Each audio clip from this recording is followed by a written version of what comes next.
Welcome back. I'm here in my greenhouse today. We didn't quite get a video filmed this weekend for a few reasons. The thing that we planned to film didn't quite eventuate because it's a project that we're working on at the moment. We're working on getting a sprinkler and fire hose system set up around the house for fire protection. And we thought we would sort of film that process and share with you what we did. But unfortunately, last week on Thursday, we were meant to get a trench digger, a higher one. Marcus brought it all the way home. It wouldn't start. It ends up that the battery was no good. Took it back. They didn't have another battery. They didn't get one until the following afternoon. And then we just didn't have then the time to get it done. So it's still coming. We have to wait until he has another day off so then he can go and pick up a trench digger again and bring it home to continue that project. So so that project and that video didn't quite happen, but it's coming. So, and the other stuff that we did over the weekend was kind of just a bit boring. It was mowing and just a little bit of garden maintenance and inside jobs. Just nothing really exciting to make a video out of. So I thought that rather than not have a video, I've just come out to water my greenhouse plants.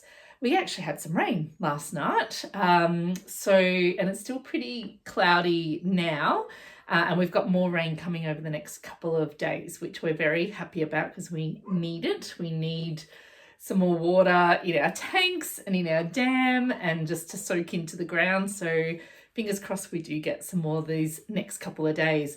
But of course my greenhouse plants, those that I have planted and my seedlings, do not get any of the rain. So I've got to come out and I've got to water them. So I thought while I come out and water them, I might just do a video talking about why I homestead and why you might want to homestead, or maybe you already are. And I think it's just good to kind of reflect on your why. Like, why do you do this? It can be a lot of work. And so I was just sort of reflecting on why do we turn up every day and get outside or inside, depending on what we need to do, whether it's in the kitchen or out here. Why do we do what we do? What is the reason for that? And I thought I'd share that with you because that might help inspire you. But maybe you might have other reasons. You might have your own reasons as to why you like to do this sort of thing, growing your own food and so on. And I just want to just preface it by saying that homesteading doesn't mean you have to have a whole lot of land like we do and live on sort of a little farm. You can homestead no matter where you are. There's an urban homesteading community where people who live in urban areas are homesteading.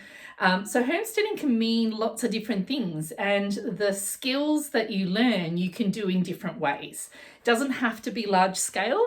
I mean, we're not even really that large scale compared to other homesteaders.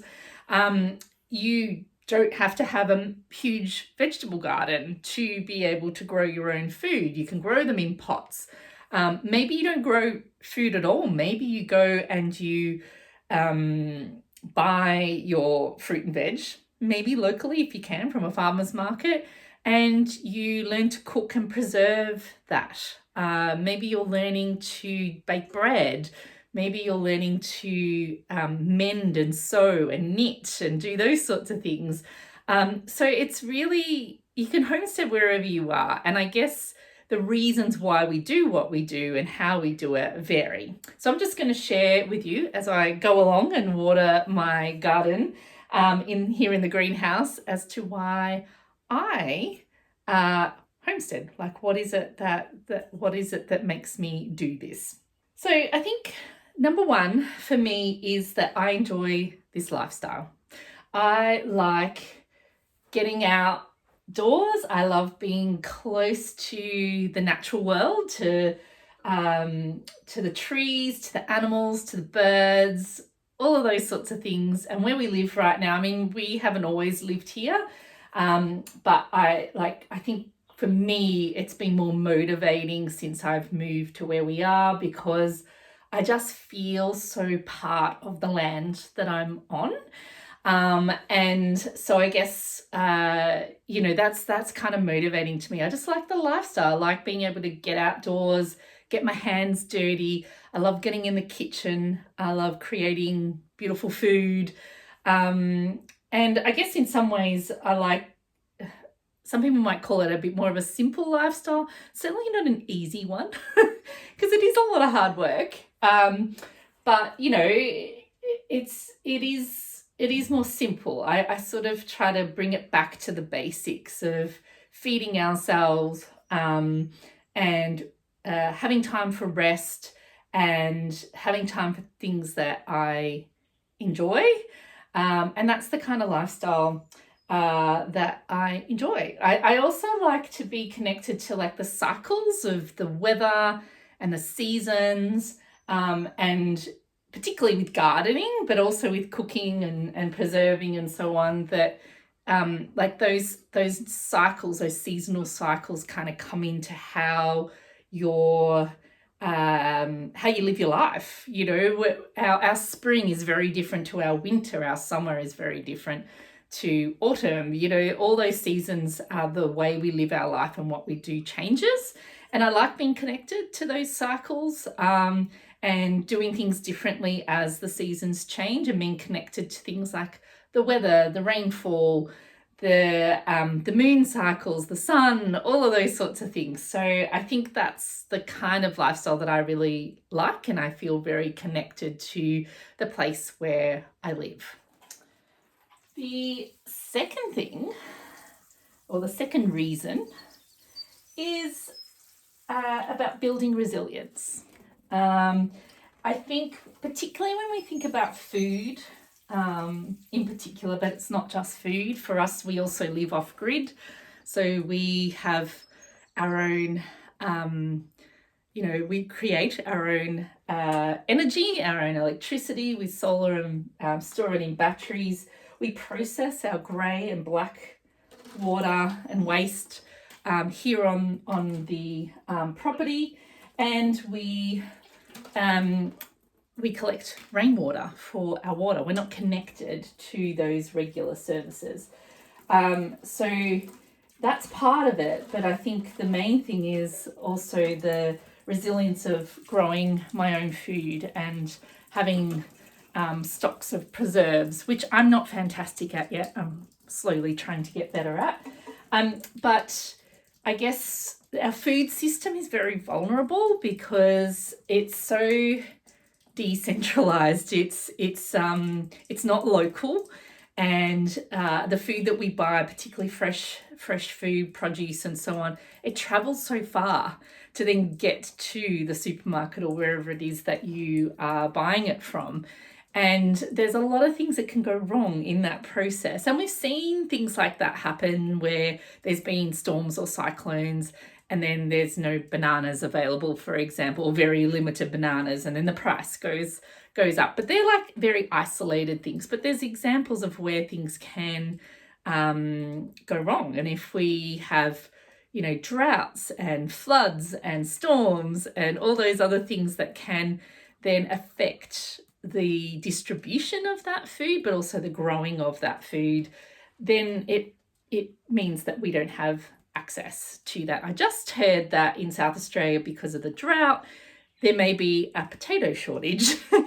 So they're expecting like less potatoes being available, because that's where a lot of the potatoes are grown in this region. So I'm growing potatoes. So it's about that resilience. And I'm not self-sufficient to the point where if there was no food available, we would be able to survive. I mean, we probably could survive if we really needed to, but we still buy things from the supermarket. I still get a box from Farmer's Pick, so that I can like top up. If I had to, I could survive at least for a short period of time on whatever we have here. So it just kind of gives me that feeling of a bit more resilience in terms of I could, rely on the food that we have in our garden and be able to bake some bread and things like that, because I have stores of flour and so on, for short periods of time. And we've had natural disasters here. We just had a fire. We weren't sort of blocked off. They didn't sort of block off the roads. Our main road, our road coming into here was officially closed, but we were actually allowed to come and go. But sometimes they'll actually put in, like, police will be there to block off roads and not allow access. So, things like that can happen for a number of reasons. And just knowing that I've got stuff that we can get by with, and I've got the skills to be able to bake bread, to be able to put something together out of whatever food we have left in the fridge and the pantry and the freezer. So I think that resilience is important. And the fact that we live off grid, not saying that everyone needs to be off grid, but having that other source of electricity for me helps me feel like I'm more resilient in the case of something going wrong. There's often power outages. We never know. It's only when I hear someone say, oh, the power was out, or I might read it somewhere, and I'd say we didn't even realize that there was a power outage because, because we make our own power. But, water, we have our own water, but it's a resilience thing, but it's also a little bit of a risk, because if we have drought and we don't store enough water, we actually don't have any. So, there's still a little bit of things that are sort of more at risk than others. But I just think that resilience piece is, it's important, and it makes me feel sort of better I feel like I'm more prepared for things that may come or not come in the future. And the third reason, and this is particularly related to food, and I think this is something that I've sort of felt since I was young, because my dad used to grow our own food at home, and like mostly our vegetables. And my mum is a great cook and used to, cook these things up make things from scratch. Is it tastes better? And I am a foodie. I love food. Food needs to taste good for it to be worth eating. And I just know that when you grow, particularly fruits and vegetables, when you grow your own, it tastes better. And I know we all talk about tomatoes. Tomatoes is like the best example. A homegrown tomato that you go and pick off the plant and go inside and eat, or maybe not even get inside, compared to the things you buy from like commercially grown tomatoes, does not compare. Like the taste is just out of this world. Same with a lot of fruit, a lot of fruit and even vegetables, particularly if they are going to ripen over time, they're picked a lot earlier. And then, like I said, there's these big transport mechanisms to get the food to wherever it needs to be. So it needs to be able to be stored and not get bruised and damaged and so on. So they pick them earlier, which means then that their flavour hasn't developed as well. At home, you can go and pick it and eat it right away. And that is the best tasting food that you can ever get.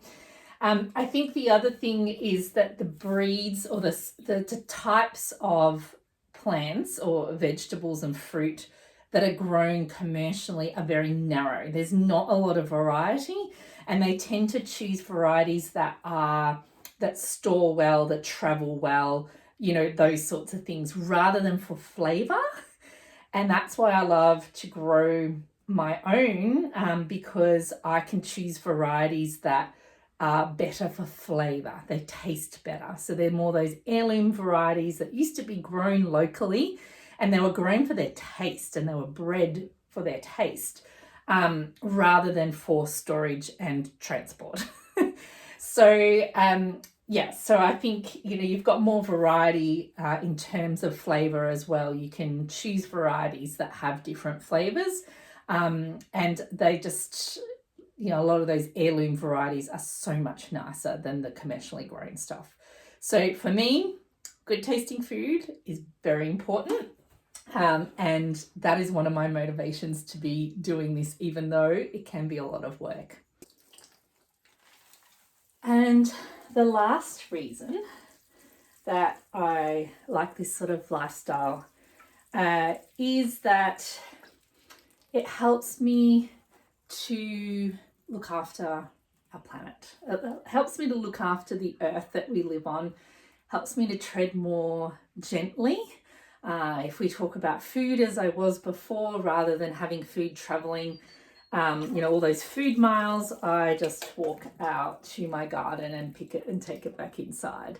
I can manage the way I grow my food so I don't add pesticides and herbicides, artificial fertilizers and things like that. So I'm sort of doing my bit for the environment by keeping those things out of the system. And I think really this kind of lifestyle helps me to leave the world in a little bit of a better place than when I found it. So when I think about where we live, this was just a big empty land. It had been overgrazed. So there had been cows. It was very well overgrazed, lots of weeds, and not a lot of really good grass growing. So we have been mindful of that and mindful of how we sort of manage our land here so that we reduce the weeds and get better grass growth and don't let it sort of get eaten right down to the ground. And then here in my garden, it's about adding organic matter to grow food, and looking after like the insects. We grow flowers, not because we can eat the flowers or they have like a use for us. Like it shouldn't all be extractive. It shouldn't all be about what can I extract or what can I have from this. Apart from the fact that flowers I get a lot of joy from because they're beautiful. But I put them there for the insects. So, it's about creating like a little ecosystem here in my garden and looking after every little piece, not just looking after me. So I know I want beneficial insects. Yes, that will benefit me because it'll mean that my veggies will grow better. But I want to be able to provide flowers and habitat for the beneficial insects. Same with birds. I love the birds. We are starting to build some other gardens with more natives so that we can attract the birds in. We've got one plant at the front of our house that we planted probably a couple of years ago now. I think it's a grevillea. And it's not even that big, but already I can sit in my bedroom and watch out the window the little honey eaters and that coming in and eating the nectar from the flowers. So we want to create an ecosystem and improve it. When you think about the land that we're on, a lot of this has been cleared. And prior to that being cleared, this would have been full of forest and bracken and underbush and all those sorts of things. And it's been cleared for farming. So I guess what I want to do is create little ecosystems where I'm encouraging the wildlife back in, whether it's an insect or whether it's a bird or whether it's an animal. You've seen me talk about our lizards, our stumpy-tailed lizards, which I haven't seen today. I don't know where they are. But, I look after them. I want to protect them. I want to make sure that they're safe. I want to make sure that they have somewhere to hide if they need to.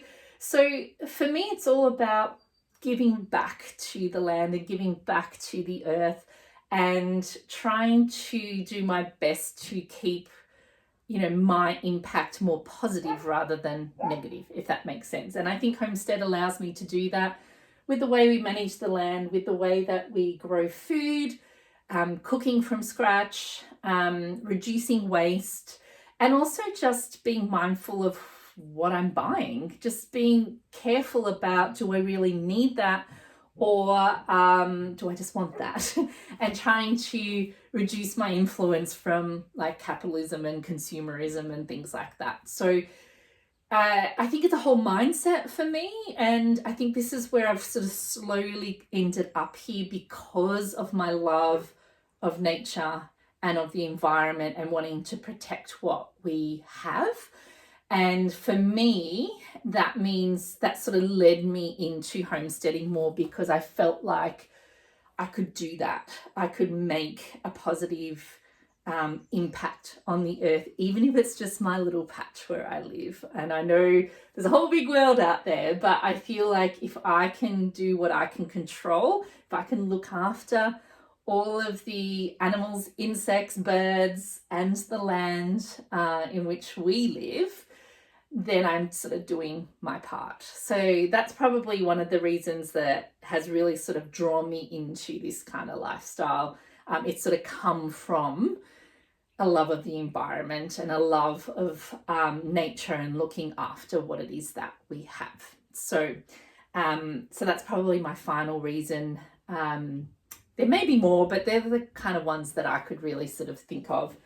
So that's just a quick one. That's just, sorry, me talking, watering my garden. But I just thought I would share my thoughts about why I do this. You might be living this lifestyle or wanting to live this lifestyle, maybe for other reasons. I don't know. Let me know in the comments. Or maybe this could create some inspiration for you to think about, why do you do what you do? Because we don't want to just blindly follow along and do what other people are doing. We want to be doing it because it feels good for us and because it has meaning to us. And they're the reasons I do it, but that could be different to you. But I think it's just an opportunity to stop and reflect, why would I do this? Why would I even want to do this? And maybe even if you're considering learning some homesteading skills, remember you can do that anywhere. You don't have to be on land like we are. That sit down and think about, what's your why? Why do you want to do this? Because that actually helps motivate you to get out and get stuff done, because it is work. And I actually said to Marcus the other day, I said, what do people do who don't have a garden and don't like spend time in the kitchen cooking and so on? What do they do in their spare time? Because every minute, like when we have spare time, it's always, what can I cook? What can I make? What can we do out in the garden? Yes, we rest. Yes, I read. Yes, I do watch shows and whatever. I do a bit of that, but a lot of our weekends are spent doing all this sort of stuff, and you need to have a reason to do that. And I think it's important to sort of stop and just reflect on, why would I want to do this? What is my purpose? What is my goal? What is my motivation? So that's my motivation, and I'll leave it there. Please down the bottom, put a comment. Let me know what your reasons are, like whether you are learning these skills or whether you want to learn those skills. What is your reason for that? And subscribe if you want to get notification of our coming videos. Like I said, we do have one coming up for this project that we're working on. I'm not sure when that's going to happen now. It might be in a little bit, but we do have another one planned that we'll probably do next weekend. So thanks so much for watching, and I'll talk to you all next time.